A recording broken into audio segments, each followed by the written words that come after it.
In today's video, I'm going to teach you how to add a Mailerlite form to a WordPress button. First, sign into your Mailerlite account and head straight to the Forms area. Open the form you've already created for this purpose. Take a moment to finalize your form. Confirm the fields you want to collect, review the design so it matches your branding, and make sure the success message or redirect is set the way you want. If you use double opt-in or custom confirmation messages, this is the right time to verify those settings. When everything looks good, click Done Editing. Next, check the behavior options for your form.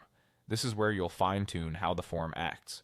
Even if you're planning to trigger it from a button click, it's smart to confirm things like whether the form can be closed, how often it should appear to the same visitor, and what happens after submission.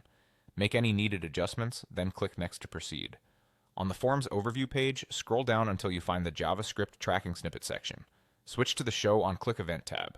This tab reveals the specific JavaScript codes you'll use for click triggers. In plain terms, this is what lets the form open only when someone clicks your chosen button, rather than appearing automatically. Copy the main tracking snippet and note the click trigger code that references your form.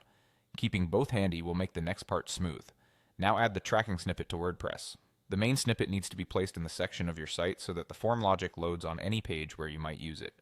Many WordPress themes or plugins provide a safe spot to insert header scripts.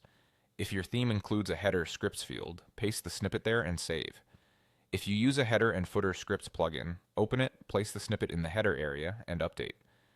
Advanced users who manage theme files directly can insert the snippet into the site header, but be cautious and avoid editing files without a backup.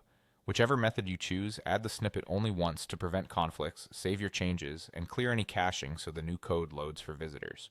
At this stage, your Mailerlite form is ready to be triggered by a button click using the click event code you retrieved earlier. With the tracking snippet in place and your form finalized, you'll have a clean, controlled way to show the form exactly when a visitor interacts with your button.